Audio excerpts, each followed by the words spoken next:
Hey, everybody, and welcome back to another episode of Mondays with Mindy. Hi, Mindy. Hi, Christian. How are you? I'm good. How you doing? Good.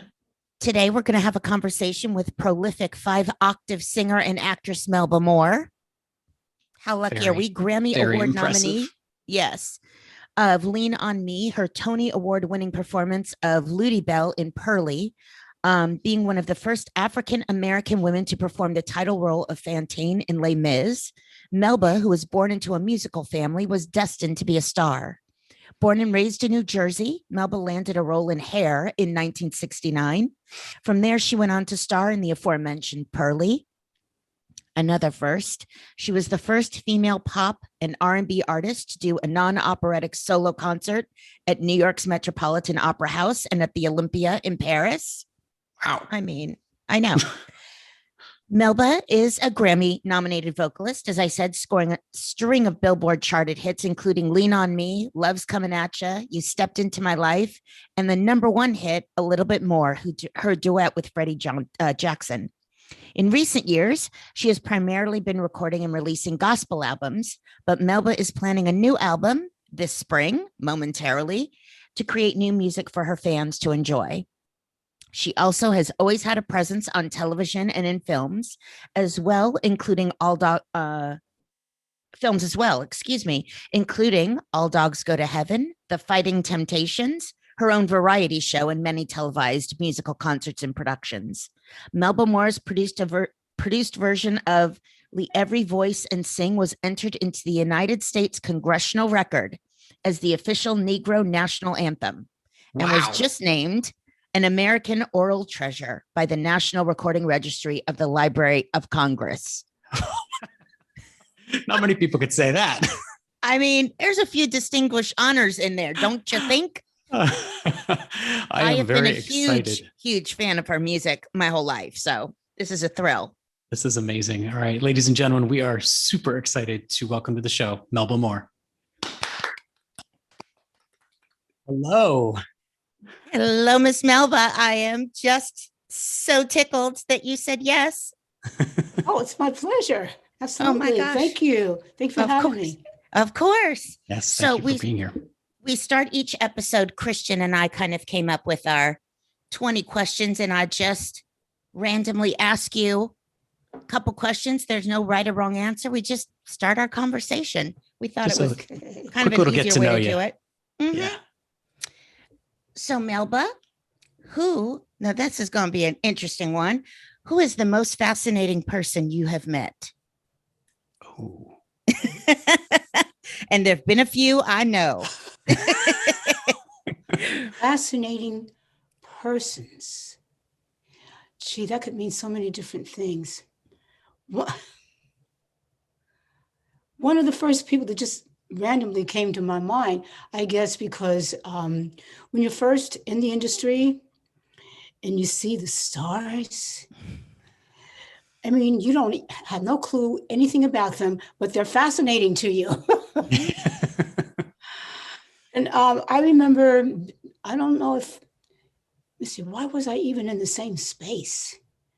But the first person that comes to my mind is Frank Sinatra. Oh, hello. That's a good one. Yeah. That would be fascinating. Yeah. Yeah. So I think for some reason, I was backstage in Madison Square Garden, and I think he was appearing there. I don't know how come I even got backstage, but I was fascinated. Yeah. Yes. Yes. Did you get to actually meet him and have a few a conversation, I a think proper I'm so conversation with him? starstruck even in remembering it. I'm not sure. I don't think he said anything to me. I'd have said something to him. Yes. Oh, Hi. Yes. I'm your fan or something like that. I don't know. Yes. I don't remember any words. I guess I'm just still so struck with somebody like that, you know. Yeah. Of course. Oh my gosh, Incredible. of course. So I'm not sure if you cook, but what is your favorite dish to cook? And also, what is your favorite meal to consume? These days, my food is my medicine. Oh, yes. I'm trying to keep my immune system good. And, Yes. you know, fortunately, good people like you keep me zoomed up. And I don't really want to think about food because I'll eat it. Yeah. Who are you talking So to? my favorite dish is riced cauliflower because I can't eat rice, Mm-hmm. Oh, but it makes you feel like you have big, thick, starchy, gooey.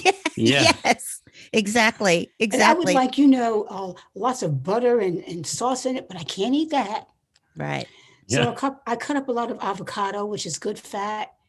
Yeah. And by the time you kind of smush it around, there's some different things. Maybe I'll put some cut up chicken breasts and season it nice with everything but salt because I can't have salt. Oh man, And it sounds good lots to of me though. Yeah. spices and stuff, and dark greens, and make it nice and filling but healthy. Yes, Can you really call that cooking? Yeah. I do. So yes. Do you do the same thing or something similar? I am such a one pot girl. Yes, very similar to that. And I too I've done a deep dive into not only cauliflower mash, but also sweet potato mash. Oh, I've got to try that. Yes, good. that It's is very good. become my go-to. What is your favorite place to travel to?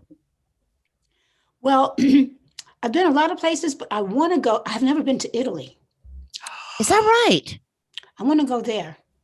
Yes. I mean, Yes. you need to First go of there. all, the food is great. Very. Yes.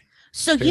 you have never done concerts? Because I know you've done concerts in France. I mean, you've been across the pond, as they say, and over to But I've Europe, but not you been never to made Italy. it to Italy.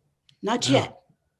Exactly, not yet. You'll get Yeah. there. As an Italian, I encourage you to go. Oh, There's not much to dislike about it. The food, especially the No. art, the people. the art, It's amazing. yes. Yeah. Plus, I want to go to Rome because I'm Catholic.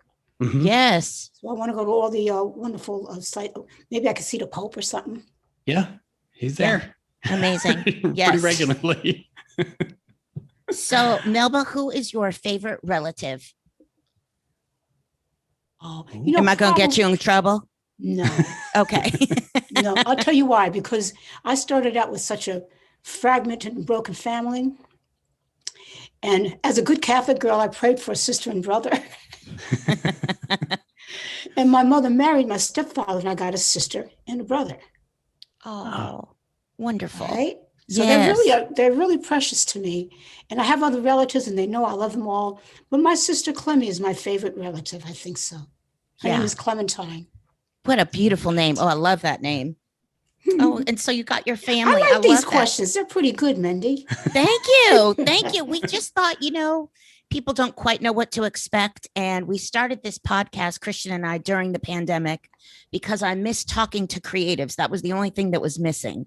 I always say the first few months of the pandemic weren't really a hardship for me because I'm kind of a homebody Mhm. and I'm a nester, but I missed talking to people. That gives me inspiration and whatever. So we just thought this would be a nice way to sort of do a little glide into the pool. You know what I'm saying? Yes, ma'am.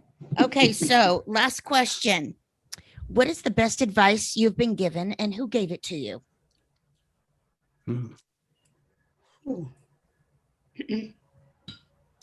Well, I can't tell you the best, but I'll tell you what comes to mind. Love Please. that.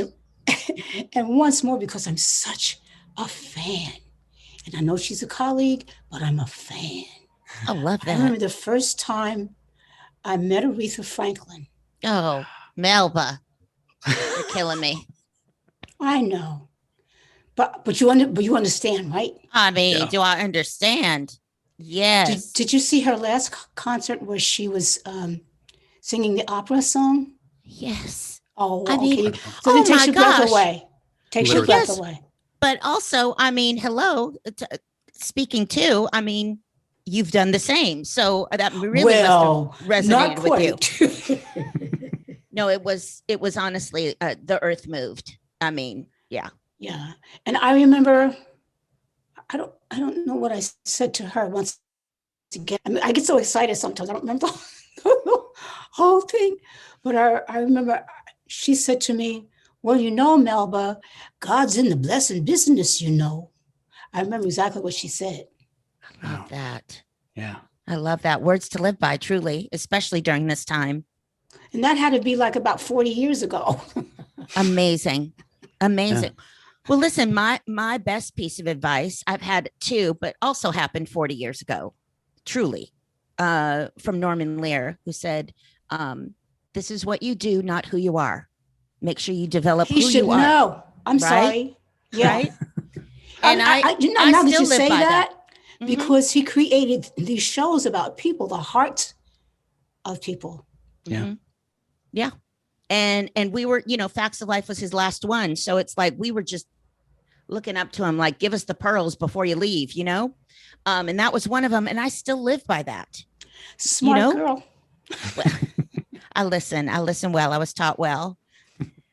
So, I mean, to start talking about your career and what you do is, I mean, we would be here for hours and hours and hours.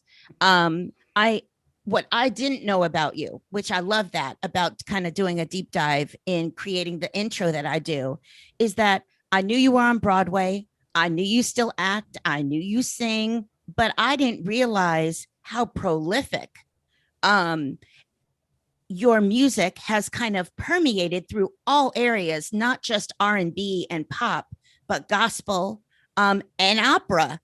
I mean, this operatic solo bit that you did years ago, I mean, that's just so incredible. And have things just, I know you're a hard worker. I'm not trying to say anything against that, but have you just been that kind of person where things come to you and you just say yes and step into it, whether you're afraid or not? Well, yes and no. Always afraid. And they've come to me, but it's not like they came to me and it was easy. I said, no. Right. Yeah. Everybody said no, so I went somewhere else. Perseverance. Yeah. Yeah. It's the other thing you need to be a creative, in my humble opinion. But yes, but I love that can you talk more about that fear? Because I do think people are, especially creatives, are I don't want to say embarrassed. It's hard to talk about that, right? It's a vulnerable we are bit. embarrassed. We're scared. We're shy. We're the last people that should be public people. But I think right. being a Christian and really being fascinated with people's spirits and souls, I think part of the human nature is you have to have a struggle. And you learn something about the preciousness of life. Mm-hmm. Maybe when you start doing it, you don't know that's what it is. Because it's certainly a mystery. Why would you keep doing something that scares you to death? It doesn't get easier. sense. Exactly. I mean, you were born into a musical family, so I understand that. But many people. Well, do I have that wrong? No, just kind of. When you see that, it looks kind of normal. But I'm born to a single parent. Oh. That already means the family structure was not there. Okay. Oh. So that's important. Yeah. Well, especially in that time, right? I mean, that's really anytime. Yeah. True that. Yes. So mother was out trying to take care of me, and her mother, who had strokes, so she couldn't speak. So I don't really know who my family is. So you don't have this kind of camaraderie that's suggested when you say, well, you're coming from a music family. It wasn't that at all. Matter of fact, there was no music there. I was raised by a nanny, and she was not musical, but but when my mother married my stepfather, he was a piano player. Okay. And she and he worked together. He also had a son and a daughter, so that's how I got my sister and my brother. Yes. And when we moved together, Daddy made us all take piano lessons. I had an instrument. Now I've become intimately acquainted with music. Plus, Mother and Daddy had a band, so they rehearsed in the house. Amazing. Now that's the part that's normal. I mean, for someone with music in their family. What kind of music? What was the band? What kind of music did they play? They played in piano bars. Okay. What we would consider, I don't want to say cabaret, but basically. Well, not quite as fancy as cabaret. Got you. And this was all East Coast, right? Pretty much. So, well, yeah. Up and down the East Coast, and they worked a lot in Pennsylvania. They didn't do R&B music. They did pop music because their audiences were like German. They worked in like Bethlehem, Pennsylvania, and they, I know it. Atlantic City, and well, whatever music was on the radio, which during those times, I'm talking about 40s, 50s there wasn't a lot of R&B music on the radio. Mhm. Yes. You had like Margaret Whiting or Oh my word. Yes. Yes. I know that's a culture shock, right? But Okay. Oh my God, Kate Smith, Frank Yes. Sinatra. I'm saying their colleagues. Right. Yeah. Alina Horn, to mention somebody Black, Yes, Sarah no. Vaughan, Ella I- Fitzgerald.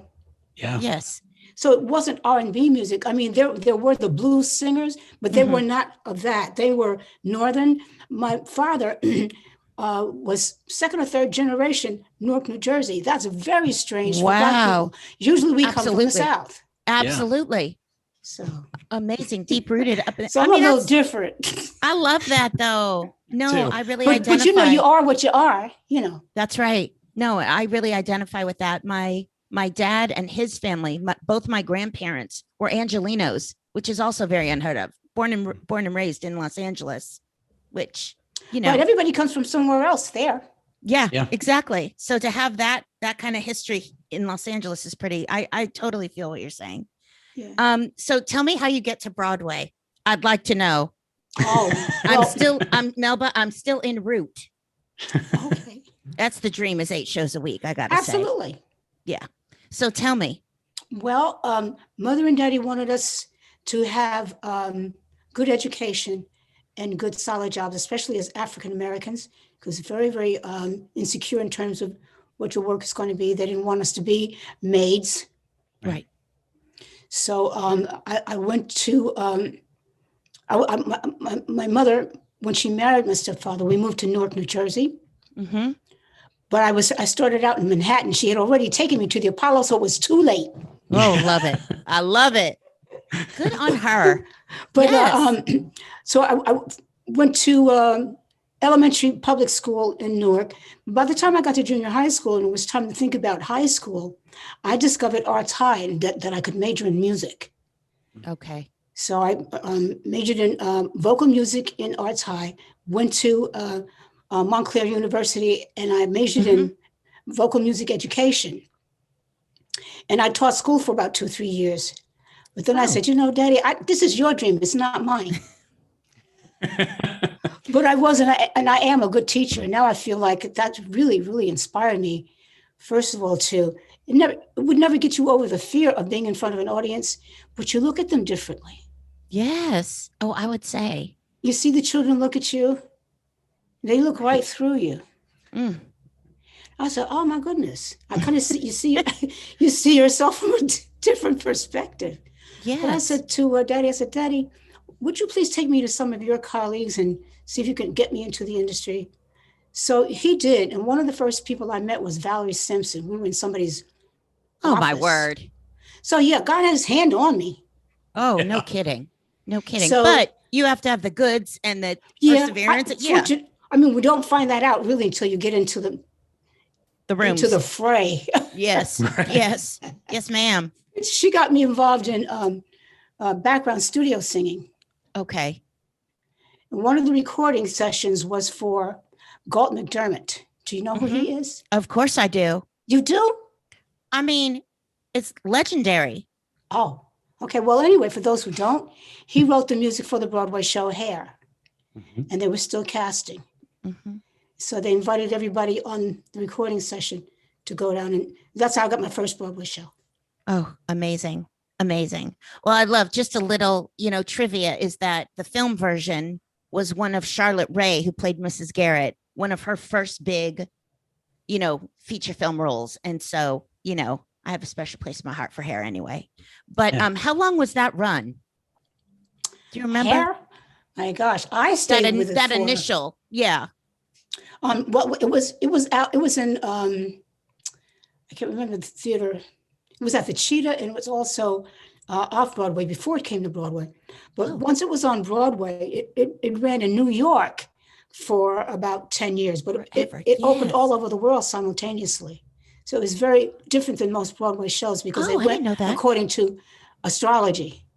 They didn't go according to your talent. They went according to your sign. That is so insane. That is so crazy. I love Well, it. we've had some of the most talented people in the world, but It was primarily by your astrological sign. Amazing. Wow. Amazing. Now, may I ask, was that your first audition and your first major kind of role for Broadway? You just kind of all That's a fell in good place? question because really what had happened, we recorded all the music that Galt had written for the show as his solo album. So it took us about 2 weeks. And so he and Jerry Ragney and Jim Rado, who wrote the book, and the script and the lyrics, were basically auditioning us. So I didn't really audition. And that's an interesting story because by the time I stayed in the show for about a year and a half, and I wound up with the lead role and replacing Diane Keaton, which is very strange. Yeah, I love it. One of the girls in the we call it the tribe, not the chorus. Oh, okay. But she said, Melba, you really don't know how to audition. So what? But truth, yes. Right. So she says, why don't you start going up for auditions while you're still in this show? Oh gosh, this And is she brilliant. said, she showed me what you're supposed to do. She told me, like, you're supposed to do what they call typecasting. I said, well, what's that? So she said, when you go for the part, you find out something about the role and you try to look like the part. Well, to make a long story a little bit shorter, the show was Pearly. Yeah. Oh my gosh. Okay. So there it is. And the role was Ludi Bell, Gus, and Mae Jenkins. So all I had to do was be country. I was serious because they didn't hear me. I didn't sing for them. You didn't? No. Oh. Amazing. But Amazing. they wrote I Got Love for Me after the title song that I did sing in the show. Kept stopping the show and people said, who's that young lady? She should have another song. So they wrote I Got Love for Me. Amazing. That I also did not know. That is amazing. Yeah. I mean, and from there, it just seems that the record industry, which is such a completely different animal, you don't hear about that. That trajectory is so fascinating to me. How does that land? Well, that took a little time. I got offered recording contracts and I had some music, but I really didn't have a style or an identity yet.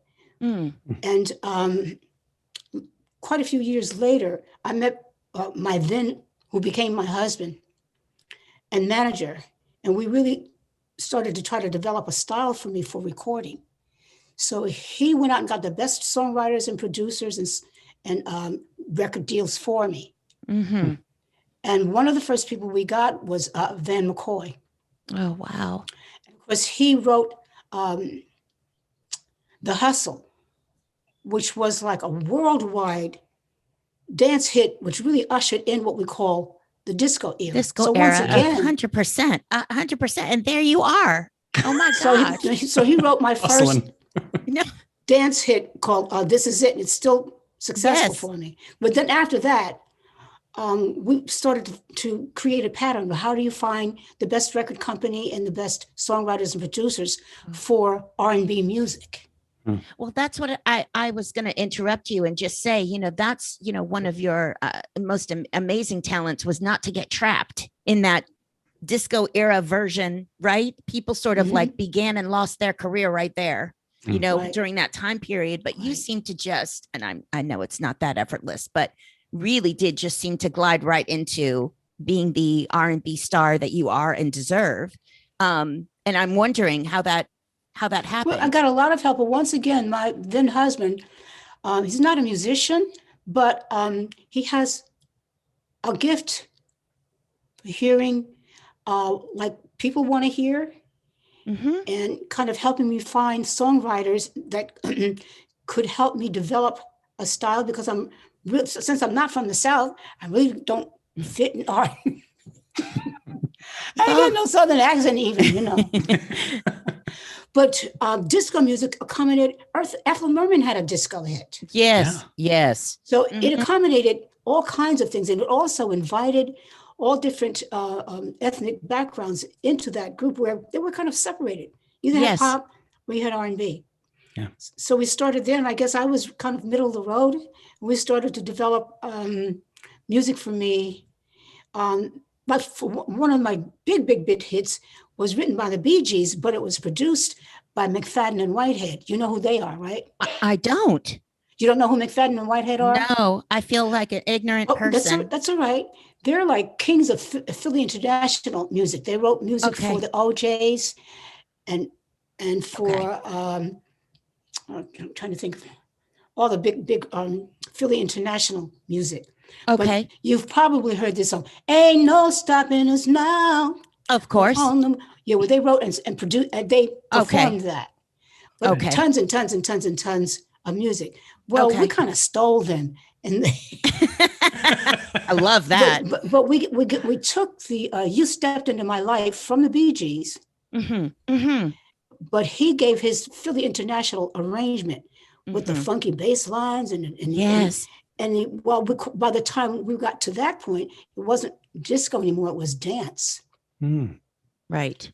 And Hell to Me evolved as it was evolving, and keep moving along as it continues to move along. Besides that, they are just incredible ballad writers. Actually, I think in R&B music, ballads are my forte. Oh, I wouldn't limit you to that, but yes, I understand why you say that. So you can sing a serious lyric, if it's a love lyric or an inspiration, whatever it is. And they're really, really good at that and helping me find where I could fit in that and helping me stay in the hit realm as I continue to learn and grow. Yes. Well, also you did something that, again, a lot of people would guest star and sing their hit on different variety shows, but you came in as a performer. I mean, as an actress, as a singer, so your variety show experience during that time as well. I mean, it kind of kept you in a different, category. You know what I'm saying? Yeah. But you know what, Mindy, what happened? See, the Tony Award and Pearly for me, it broke a lot of color lines too. The color line, yes. Okay, so as an actress, I co-starred with B. Arthur on her specials. I co-starred with Carol Burnett. Yes, I remember seeing that, Melba. No, I mean it. I mean, you were. No, I'm laughing because I'm seeing her in her crazy looking self, and me standing beside her as a black version of a crazy looking. But so that's what I'm saying. I think you were able to. Well, the gift from God is I was entered into the television and variety as an actress, not as a hit record seller. It was a different category. I mean, now that you mention it, that really didn't exist. At all. It still doesn't. I mean, it really was very unique to you. No, I'm serious when I say this. Lola Falana, for example, would go and do a dance number. Right. A musician would go and sing their top hit, and that would be the end of it. But you did everything on these shows. And so I think you just, I don't know, there was no way to just put you in one category, which is like such a unique blessing to someone in show business, I think. I agree. I'm very happy and grateful about how things happened because I didn't know I couldn't have figured out how to do that. Yeah, it's amazing. But you said yes to it, which I appreciate. And whether you were afraid or not, you did it. That brings me to the question you had asked, did it just come to you and did you just do it? Well, yes and no. Right. Well, I identify with that because the same thing, it's one thing to have the story I have of being discovered, but, I'm still doing it 40 years later. So there's something to it. You know what I mean? Absolutely. Yeah. Yeah. I feel so. Tell me what is currently happening now. Are you recording new music? Are you tons still of new music?